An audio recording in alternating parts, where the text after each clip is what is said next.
Hey there, it's Kevin Ward. I wanted to answer an email that I got that is not an uncommon question, but it's a situation where right now when everybody's kind of stuck at home, a real estate agent is like, I'm stuck at home and I'm surrounded by negative people. How do I deal with all these negative people? And she said, I'm a very positive person and I tend to have a great attitude, but my husband, he watches the news all the time and he's negative, he's complaining, it's really dragging me down. What can I do? So for those of you who have a situation where you have a negative relationship around you that's in your life, what can you do about it? Here's how you handle negative people in your life or negative family members in your life. So first, if it's not a family member, if it's somebody that you don't live with, it's much easier because you can literally just limit the amount of time you spend with them and you can kind of cut off that association. Doesn't mean you have to completely tell them, don't ever talk to me again, but you can insulate yourself from them and limit the exposure to them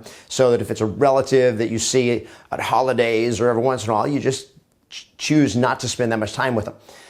But when it's a core family member, and especially when it's a spouse that you live with, that you sleep with, you're with all the time, it's very, very difficult for their attitude not to rub off on you. The power of association is that powerful. You look at your friends, you're looking at your future. And when it's your friend is your spouse and they're negative, that is going to have a major impact in your life. So how do you handle it when you cannot remove yourself from them? You're just stuck, right?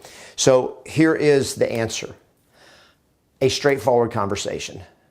Now, this is not going to be a fun conversation. It's not going to be an easy conversation, but it's simply you have to confront the problem. All right. Now, I'm saying this, and there's a million scenarios and a million cases. If you are in an emotionally or verbally abusive relationship and you go to confront the problem, you're like, well, if I do that, it's just going to turn into this big fight. Okay. That's a little different conversation. So if you're in a relationship where you cannot be happy, then you got to make some tough life choices. You're going to have to get some help, or you're going to have to look at seriously what to do about that relationship as a whole. That is way beyond the scope of where I'm going with this video, but that is something that do not stay stuck in a bad situation and just think you got to just take it, because nobody deserves to be stuck in a situation where their life is miserable. There are things you can do to address that. So make sure you address it. But a lot of times it's just that they're stressed or whatever, or they just have a habit of being negative, and that's just kind of a pattern that they have, and they just vomit their negative all over the people around them. So how do you fix that? A straightforward conversation. You just got to tell them how you feel. You got to be straightforward and honest, and you probably are going to have this straightforward conversation more than once. So here is a very simple conversation. And when you have a straightforward conversation to address something negative with a family member, and this is the same with anybody, whether it's a close family member or not, is don't sugarcoat it. You just got to, it's straightforward, means you're not beating around the bush. You're not going like, I really hate to bring this up. And do not say that. Never say, I hate to bring this up, or I know you're going to be mad at me, or don't do that. Say, listen, I need to have a straightforward conversation with you. I am doing everything I can right now to succeed in real estate, and I do not have the emotional bandwidth to deal with your whatever it is, your blank, your negativity, your constant criticism, you're criticizing me, you're making fun of what I'm doing in real estate, or whatever it is that they're always doing. Now, I said, I need to have a straightforward conversation. And then you can express what you're doing. I am doing everything I can to succeed in my real estate business, assuming if that's something they're attacking you on. Okay, if they're just in general ranting and always complaining, always griping, like you just have a straightforward conversation and hey, look, Mary, Bill, we need to talk. Your constant griping and complaining is just not working for me. Now, however you need to say that. So the front end is I'm now communicating what I'm feeling about what they are doing. I'm doing everything I can to succeed in real estate, and I don't have the emotional bandwidth right now to deal with your constant criticism or getting on to me or making fun of me. So I'm respectfully asking that when you're around me that you simply keep that to yourself. It just doesn't help me.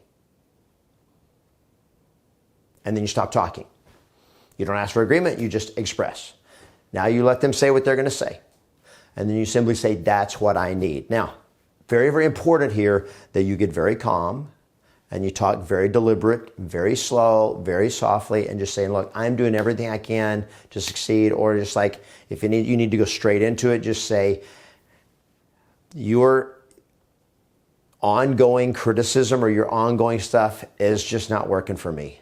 I mean, I'm doing everything I can to succeed, and I don't have the emotional bandwidth to both focus on my work and then come home to your criticism or to come home to your constant nonstop griping and complaining.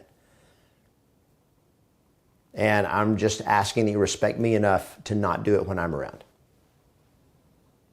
And then you stop talking.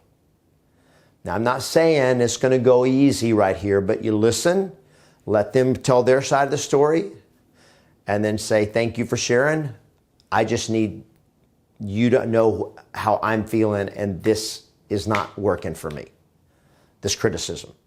There's no threats.